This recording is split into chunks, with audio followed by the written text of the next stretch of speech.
What's going on, everyone? I'm just a typical, average American here today to react to a speech that the Prime Minister of Canada, Mark Carney, recently gave at the World Economic Forum, which, by the sound of it, this has turned into a really, really big deal. I mean, some people are calling this his greatest speech ever, or even one of the most important speeches in modern history. So you have my attention, especially because it kind of sounds like a lot of this does have to do with the United States, or as it says here in this headline, the decline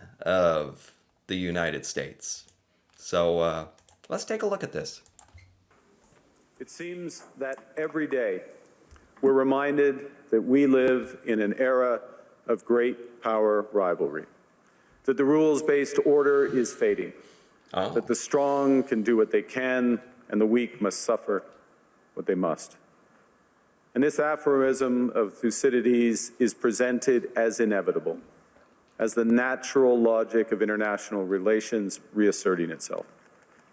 And faced with this logic, there is a strong tendency for countries to go along to get along, Wow. to accommodate, Wow. to avoid trouble, to hope that compliance will buy safety. Oh my God. This is serious. Mark Carney came to lay it down here today. Oh my God. That's his opening statements? Jeez.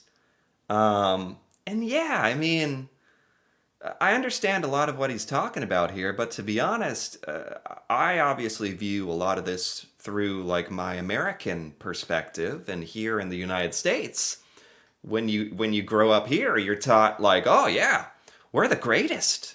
We're the best at everything, and everything great happens here, and don't you dare mess with us, but we can mess with you and do stuff. That's okay. Like, and obviously that's all extremely hypocritical, and it's not fair. And it's really interesting hearing like I guess hearing this kind of statement from a Canadian. That's interesting because Canadians are kind of known for being that stereotypical go along with it, oh, polite, just like he just said, like go along to get along with it. But it sounds like he's really fed up with it. And he's actually saying that's how it might be, but that's not the way it should be. So I like this. He came out here today to stir things up, and I don't mind it. Well, it won't. Oh, wow. So what are our options?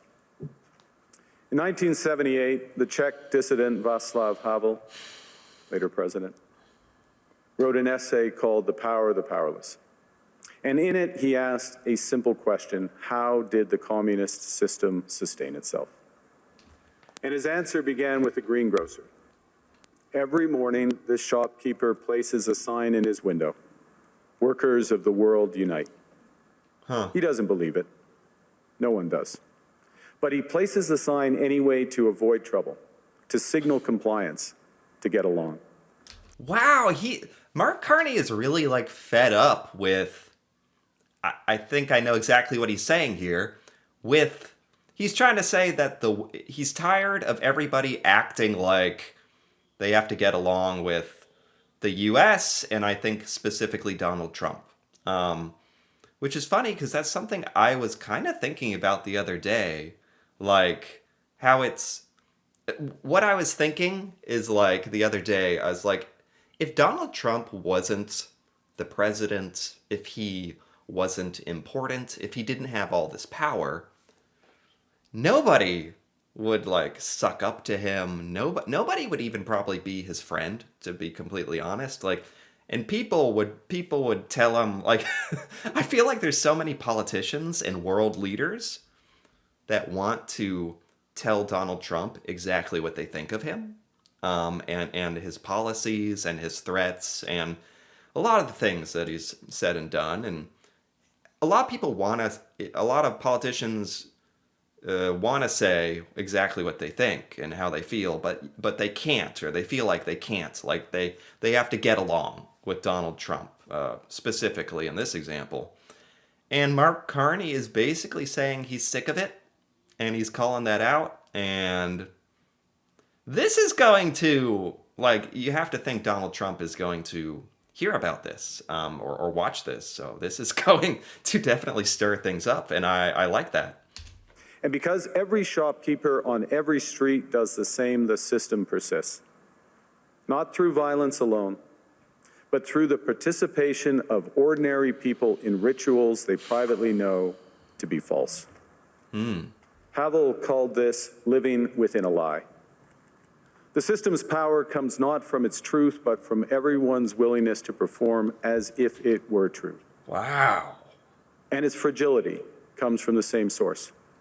He's basically saying that he's sick and tired of the United States having so much power, which selfishly, as an American, has been very good for us. But I'm biased, but I feel like generally we've done an okay job with that power and responsibility. But it's kind of come to like a head here. It's the final straw. Like all the power and influence and damage that the United States could do is finally being done because Donald Trump is the president and he's wielding the power. And Mark Carney is basically saying we can't, that established world order where of the big superpowers like the US get to decide things and just push everyone around. That's not fair, and that's not how the world has to live. I think that's what he's saying, which pretty bold. When even one person stops performing, when the greengrocer removes his sign, the illusion begins to crack.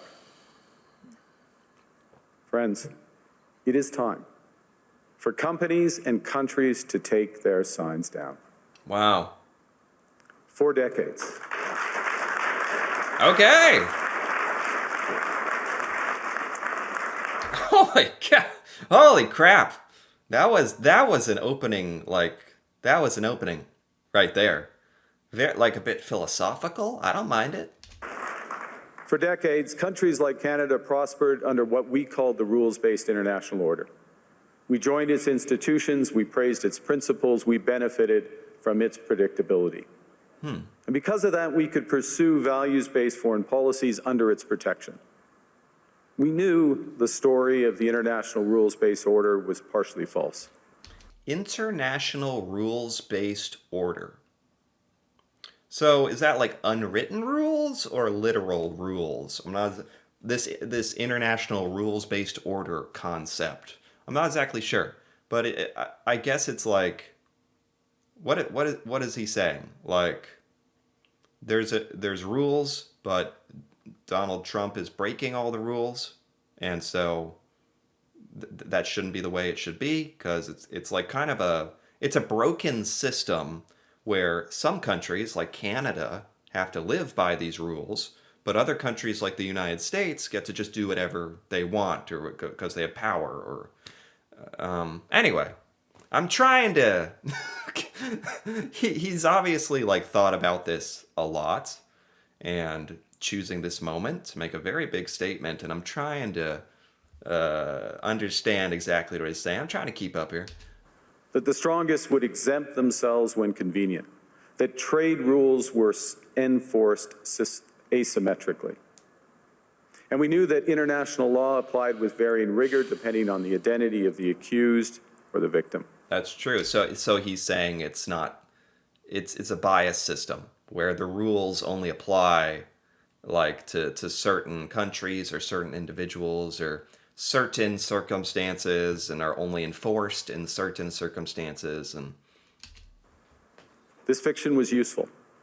And American hegemony in particular helped provide public goods, open sea lanes, a stable financial system, collective security, and support for frameworks for resolving disputes.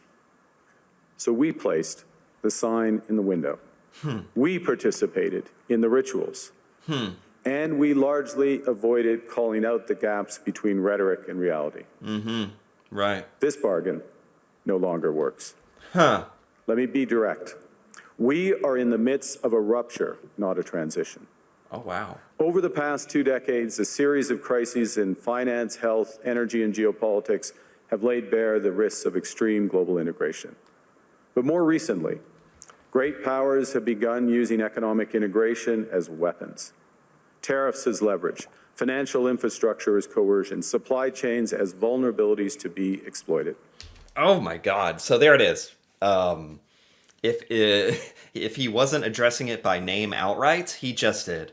In no uncertain terms, he is talking about the United States and the things that we have been doing, the things Donald Trump has been doing, his policies, tariffs, using trade as a negotiation tactic, threatening to take over countries.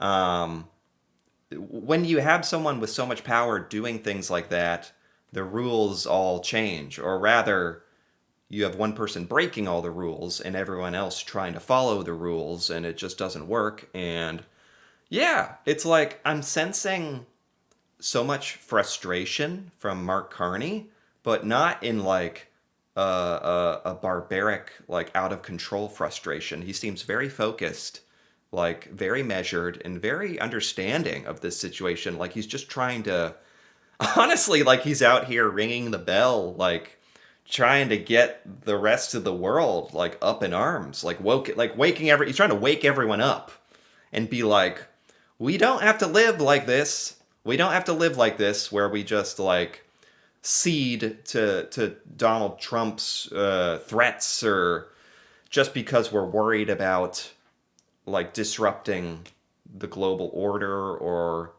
we're worried about the repercussions of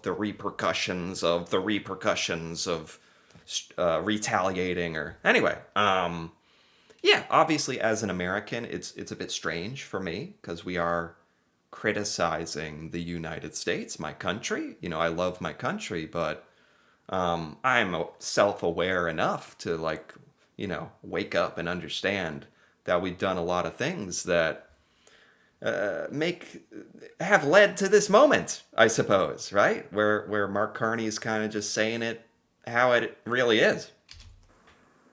You cannot live within the lie of mutual benefit through integration when integration becomes the source of your subordination. Oh my God! Wait, what did he? Whoa! He's cooking here. He's cooking. He's someone get that tattooed on their back or something. What did he just say? That sounded profound. Becomes Hold on. within the lie of mutual Okay, back it up. Here we go. exploited. You cannot live within the lie of mutual benefit through integration when integration becomes the source of your subordination. Oh my God. The multilateral institutions on which the middle powers have relied, the WTO, the UN, the COP, the very architecture of collective problem solving are under threat. Middle powers. I've not heard that term.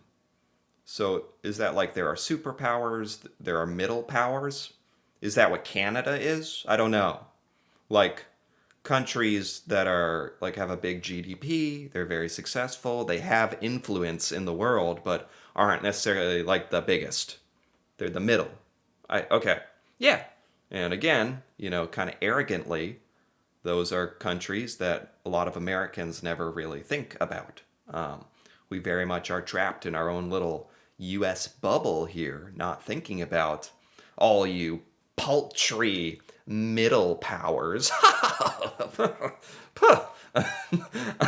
But joking aside, I think that's actually the truth for a lot of Americans. And as a result, many countries are drawing the same conclusions, that they must develop greater strategic autonomy in energy, food, critical minerals, in finance, and supply chains. And this impulse is understandable. A country that can't feed itself, fuel itself, or defend itself has few options. When the rules no longer protect you, you must protect yourself. But let's be clear-eyed Yeah. about where this leads. A world of fortresses will be poorer, more fragile, and less sustainable. And there's another truth. If great powers abandon even the pretense of rules and values for the unhindered pursuit of their power and interests, the gains from transactionalism will become harder to replicate. He's got so much to say. Very dense, a lot of great things he's saying here. This is a great speech already. I don't think it's even halfway done. He has so much value to say here. This last point, that's a really cool point.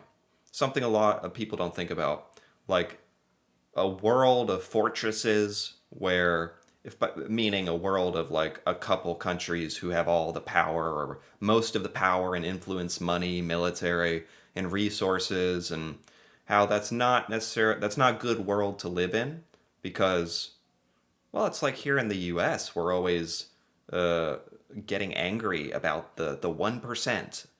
In the United States, you always hear about the 1%. Ah, screw the 1%. They're the richest, most powerful Americans. They have everything. And the majority, the 99%, we have nothing. And the same applies. Americans can understand that because it affects us, but it applies to the world at large. Like, that all these middle powers or small powers or every country should have their say, and they're watching out for themselves. And it's funny because the slogan here in the US for the government has basically become America First. Like, that's something we are proud of. America First. Which, like, on its face value of, yeah, you want to do what's best for you. Unfortunately, that is true. But that's not necessarily something you should be so proud of. Like, I think is Mark Carney's point. Like, you shouldn't be so proud that you just want to take care of yourself and like you don't even care about the rest of the world or how you influence it or the well-being of others, or that's not noble, or and that's not a good world. Hegemons cannot continually monetize their relationships. Allies will diversify to hedge against uncertainty. They'll buy insurance, increase options in order to rebuild sovereignty. Absolutely. I mean, things are already changing for the US that I'm aware of. Tourism is way down. Our reputation has been ruined. People don't want to come here. We're hurting in that way. Countries don't want to invest in the United States. We used to be seen as such a good investment, a very safe investment, the US. Now, it's like uncertainty is at an all-time high. You have no idea what the future of the United States looks like.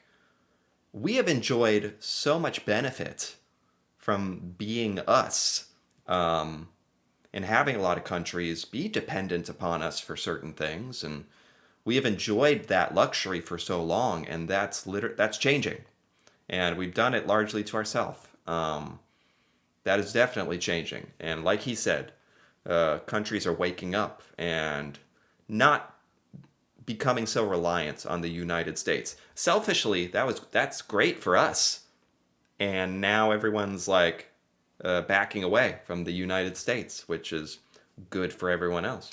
Sovereignty that was once grounded in rules but will increasingly be anchored in the ability to withstand pressure. This room knows this is classic risk management. Risk management comes at a price. But that cost of strategic autonomy, of sovereignty, can also be shared. Collective investments in resilience are cheaper than everyone building their own fortresses. Shared standards reduce fragmentations. Complementarities are positive sum. This is really very refreshing to hear a politician talk about, like, because it's also a bit risky, to be honest. I think the safe message for any politician is like America first, Canada first, us first. Focus And Mark Carney is really like promoting this idea of like everyone mutually benefiting and nobody necessarily being the 1%, being so far out ahead of the other. Which, yeah, not something you hear about so much. And the question for middle powers like Canada is not whether to adapt to the new reality. We must. The question is whether we adapt by simply building higher walls or whether we can do something more ambitious. Now, Canada was amongst the first to hear the wake-up call, leading us to fundamentally shift our strategic posture. The wake up call. It's funny how he is just absolutely roasting the United States without totally outwardly saying it. The wake up call, Canada was among the first to hear the wake up call. That's last year when Donald Trump came into office, started threatening Canada's autonomy, wanting to annex Canada, tariffing Canada, has been doing lots of things to Canada for the last year, refusing to negotiate with Canada over a television ad. Um, so, yeah, when he says Canada was among the first to get the wake up call, yes, and it's also saying, like, basically implying everyone else needs to wake up and realize, like, the United States is not a trustworthy partner. Not trustworthy, and I can't even deny that. Even from my point of view, I can't deny that with all the things we've done. Canadians know that our old, comfortable assumptions that our geography and alliance memberships automatically conferred prosperity and security, that assumption is no longer valid. And our new approach rests on what Alexander Stubb, the president of Finland, has termed value-based realism. Or to put another way, we aim to be both principled and pragmatic. Sure. This is so fascinating, and honestly, the way that a world leader should think and speak. Whether you love Mark Carney or not, I don't think it really matters. This is a great speech, and this is how a world leader should talk. And as an American, it makes me a little jealous right about now. But yeah. The president of Finland has termed value-based realism. Or to put another way, we aim to be both principled and pragmatic. Yeah, realism. Because I think I don't know, but it's easy to think that a lot of countries, the easy way out is to just go along with how things are and pretend nothing is wrong and try to take the least amount of damage as possible. The tough thing is to acknowledge reality, acknowledge things aren't fair, because it means you have to change a lot of things. And that's a lot of work and a lot of risk. Principled in our commitment to fundamental values, sovereignty, territorial integrity, the prohibition of the use of force except when consistent with the UN Charter, and respect for human rights. And pragmatic in recognizing that progress is often incremental, that interests diverge, that not every partner will share all of our values. So we're engaging broadly, strategically with open eyes. We actively take on the world as it is, not wait around for a world we wish to be. Yeah. We are Yeah. Taking action. Basically, like, nobody can even disagree with these types of things. These are elementally universal truths, really. Like, acknowledge the world, acknowledge your situation and the reality that you are in, and make actions accordingly. And that's going to lead you somewhere better. And I think that's kind of the basis of the whole speech here, and I love it. We are calibrating our relationships so their depth reflects our values. And we're prioritizing broad engagement to maximize our influence. Given the fluidity of the world at the moment, the risks that this poses, and the stakes for what comes next. And we are no longer just relying on the strength of our values, but also the value of our strength. We are building that strength at home. Wow. Since my government took office, we have cut taxes on incomes, on capital gains, and business investment. We have removed all federal barriers to interprovincial trade. We are fast-tracking $1 trillion of investments in energy, AI, critical minerals, new trade corridors, and beyond. We're doubling our defense spending by the end of this decade, and we're doing so in ways that build our domestic industries. Pretty good. And we are rapidly diversifying abroad. We've agreed a comprehensive strategic partnership with the EU, including joining SAFE, the European Defense Procurement Arrangements. A lot of things, by the way, I can't help but notice as an American, a lot of these things directly have to do with distancing Canada from the United States, like remaking trade agreements with other countries, building up Canada's defenses so you don't have to rely on US defenses. A lot of this is literally directly because the United States pissed everyone off, for lack of a better word. We have signed 12 other trade and security deals on 4 continents in 6 months. Wow. The past few days, we've concluded new strategic partnerships with China and Qatar. We're negotiating free trade pacts with India, ASEAN, Thailand, Philippines, and Mercosur. I know Doug Ford, like a Canadian politician, joked that like Canada should be happy Donald Trump did what he did because it revealed that the US may not be trustworthy, and it also, like, in the last year, Canada's response to the US betrayal and the US sanctions and the threats, Canada's response seems to have been like just to put Canada into high gear and just, I don't know, from what he is saying, I don't know all the details, but it seems like Canada is really setting itself up for like a very solid foundation for the future, which if none of this had happened, if Trump had just been sane, things would have just stayed how they were for who knows how long. And this whole speech is just based upon that catalyst and how now everything is changing. We're doing something else. To help solve global problems, we're pursuing variable geometry. In other words, different coalitions for different issues based on common values and interests. So on Ukraine, we're a core member of the Coalition of the Willing and one of the largest per capita contributors to its defense and security.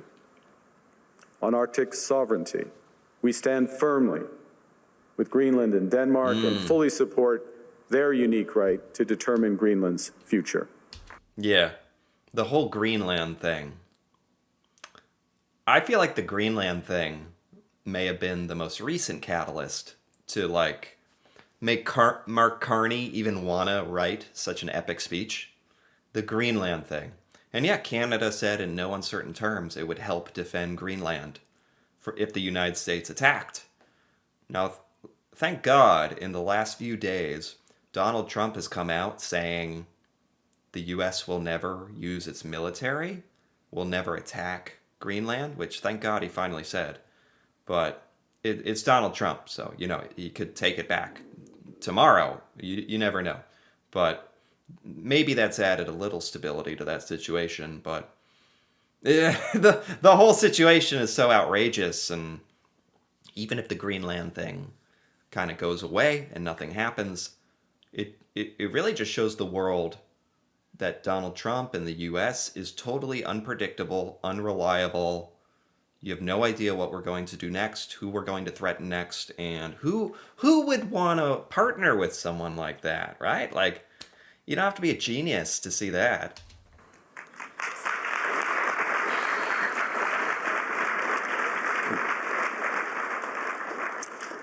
Our commitment to NATO's Article 5 is unwavering.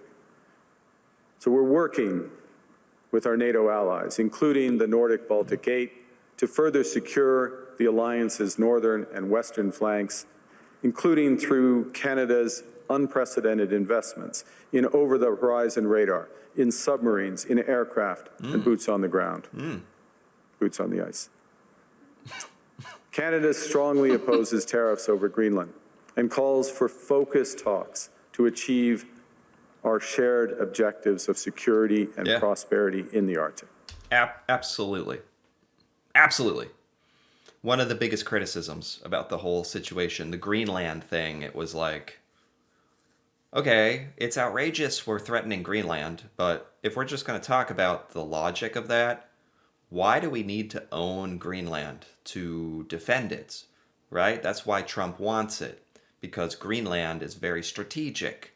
We have to defend it so Russia or China doesn't take it. Why don't we just collaborate? Why don't we have talks? Why don't we work with Greenland and NATO to defend it? Why we gotta threaten to take it over? Like, what? On plurilateral trade, we're championing efforts to build a bridge between the Trans-Pacific Partnership and the European Union, which would create a new trading bloc of 1.5 billion people. Wow. On critical minerals, we're forming buyers clubs anchored in the G7 so that the world can diversify away from concentrated supply. And on AI, we're cooperating with like-minded democracies to ensure that we won't ultimately be forced to choose between hegemons and hyperscalers. Huh. This is not naive multilateralism, nor is it relying on their institutions. It's building coalitions that work, issues by issue, with partners who share enough common ground to act together. So now basically it feels like he's saying, screw the US. In a way, screw the US. And he's talking to the rest of the world saying, hey, guys, if we all just realize, if we all just work together and trade and innovate and defend, we could all be the big winners. Which again, selfishly, as an American, that's really bad for the U.S. Like, it's really, it feels like a lot of Americans don't even realize the untold amount of damage that's going to be done to the U.S. based on our ruined reputation. This is indicative. This is showing me the future where the rest of the world, with Mark Carney here spearheading the way, realizing, wait, we can just all work together and help each other, and we don't need the U.S. And that probably, on top of being very productive, is probably looks a lot more attractive as a global order, rather than the current global order of the US as a major influencer of world politics. In some cases, this will be the vast majority of nations. What it's doing is creating a dense web of connections across trade, investment, culture, on which we can draw for future challenges and opportunities. Wow. Argue the middle powers must act together because if we're not at the table, we're on the menu. Ha! Ha! Yeah. But I'd also say that great powers can afford for now to go it alone. They have the market size, the military capacity, and the leverage to dictate terms. Wow. Middle powers do not. Wow. But when we only negotiate bilaterally with a hegemon, we negotiate from weakness. We accept what's offered. We compete with each other to be the most accommodating. This is not sovereignty. It's the performance of sovereignty while accepting subordination. Oh my God. Somebody stop this guy. He is on a heater. Holy cow. I love it. It's something I've never personally thought about much, but I'm seeing the perspective of other countries, middle powers. I'm seeing your perspective here, how the world has been largely unfair from your point of view. And having to put one thing I truly understand and I truly sympathize with and I detest is this idea, this performance that people have to put on to appease people like Donald Trump. The idea that you have to put on this performance and do this song and dance to stay in the good graces of those in power. I think everybody detests that, whether it's your boss at work, your manager, a bully at school, like someone at school, or a world leader. Um, Everybody detests having to kiss up to somebody, especially someone who doesn't really deserve it. In a world of great power rivalry, the countries in between have a choice: compete with each other for favor, or to combine to create a third path with impact. Wow. We shouldn't allow the rise of hard power to blind us to the fact that the power of legitimacy, integrity, and rules will remain strong if we choose to wield them together. Wow, he is rallying the troops. Oh my God. He is rallying every country who identifies with, like, Canada's point of view. He is, oh my God, this is a rallying call for everyone to work together. It's really bizarre because it's a like, I would be really pumped up. Like, this would really, like, excite me and pump me up a lot more if this applied to me. But in a perverse way, this is, like, all directly bad for me as an American. Let's be honest. It's bad for me. But I can't help but, like, have just a huge amount of respect for all this. Which brings me back to Havel. What does it mean for middle powers to live the truth? Well, first, it means naming reality. Stop invoking rules-based international order as though it still functions as advertised. Call it what it is: a system of intensifying great power rivalry where the most powerful pursue their interests using economic integration as coercion. Yeah, couldn't have said it better myself. This is why he's the Prime Minister of Canada. Exactly, spot on. That is what the U.S. has been doing. Just using its position, power, influence, unfair position, like, to just strong arm American interests. And again, it's so sad because America could have just got along with we could have kept doing the same things, and it would have largely benefited the US still, probably more than a lot of others. But we're so stupid, we just have ruined it for ourselves, and we deserve it. It means acting consistently, applying the same standards to allies and rivals. When middle powers criticize economic intimidation from one direction but stay silent when it comes from another, we are keeping the sign in the window. Right. It means building what we claim to believe in. Rather than waiting for the old order to be restored, it means creating institutions and agreements that function as described. And it means reducing the leverage that enables coercion. That's building a strong domestic economy. It should be every government's immediate priority. And diversification internationally is not just economic prudence, it's a material foundation for honest foreign policy, because countries earn the right to principled stands by reducing their vulnerability to retaliation. I like that he is getting specific now, because I was thinking, like, this has been an amazing speech, but it's been mostly like a philosophical sort of speech, like for everyone to wake up and change. But it's like, what do you do? How do you change things? That's hard. He's making a couple points here that countries should focus on their domestic markets, as in focus on yourself, which really means not in a selfish way, but decrease any reliance you have on the United States. That's how I interpret that. And increase your investments in, global markets. Probably not the United States. Again,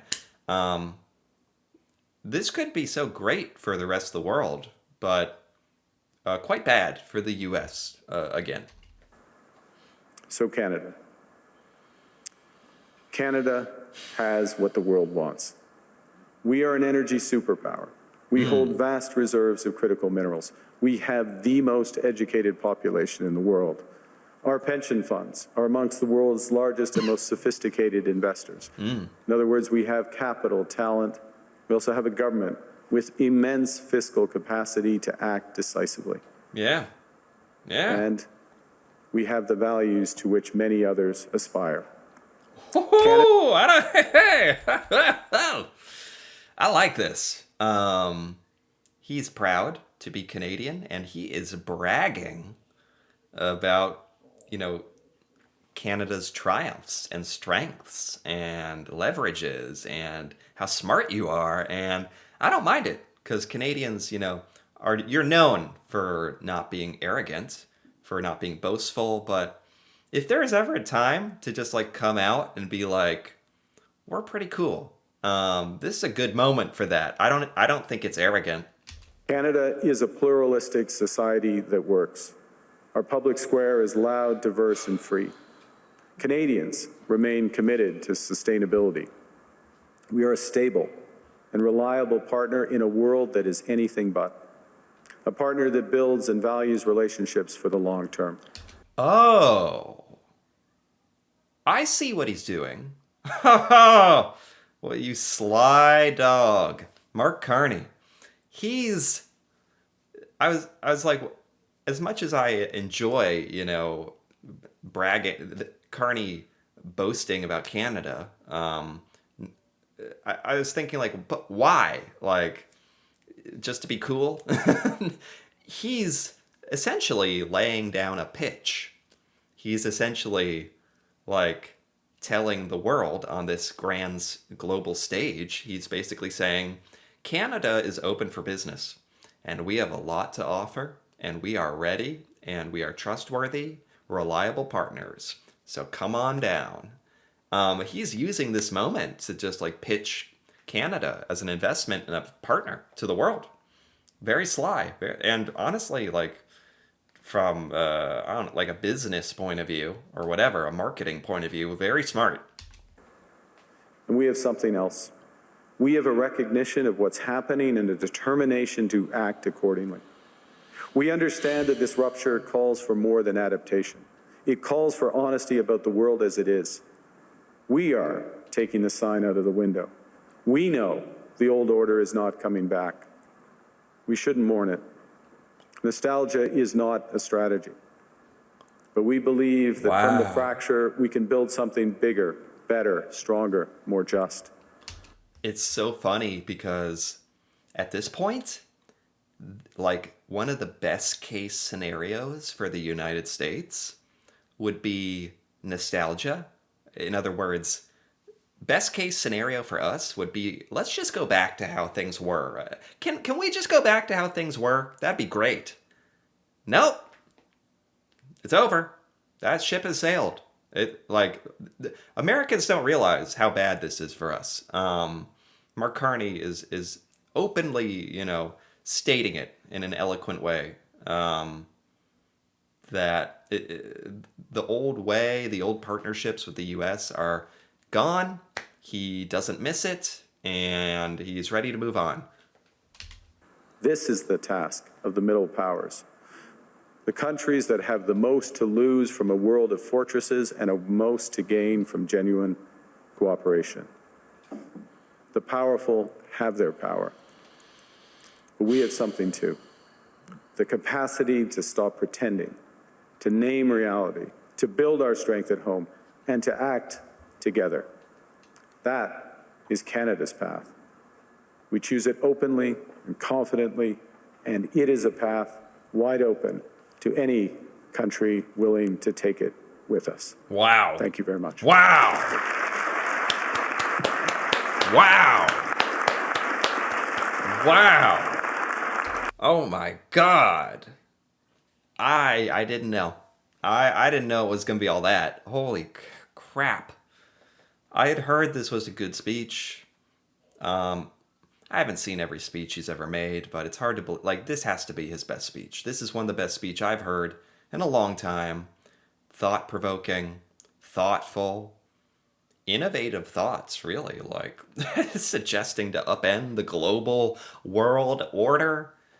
Depressing for me, that it was mostly centered around the decline and the loss of the U.S. dominance, how and the strategy is to move away from the U.S. for most countries. He's basically rallying everybody to give up on the U.S. and let's work together and make a great world. And maybe the U.S. will get to be a part of that if they cooperate. So kind of scary as an American, but putting that aside, just objectively, this was amazing. And I thought he had so many. He must have really worked hard on this speech because it had a lot of really important thoughts, a lot of things, and like he was kind of getting at the end there. Canada is uniquely positioned to be the most woken up because Canada was subjected to a lot of hell last year from the US. Threats on Canada to make it the 51st state and all this stuff. Canada, like, really, I think, woke up last year. And as is kind of leading the charge on, like, everybody else, wake up. Everyone wake up and see what we see, and let's get out of here, and let's make a better future. Amazing. Good speech. Bad for the US, but I'm glad I took a look at this. Anyway, if you enjoyed this, feel free to give this video a like or leave a comment with your thoughts on this really incredible speech by Mark Carney about the shifting of the world order, you could say. And if you're interested in more videos like this, me reacting to Canadian things that I've never seen before, feel free to subscribe for more. And until then, thanks for watching, and see you next time.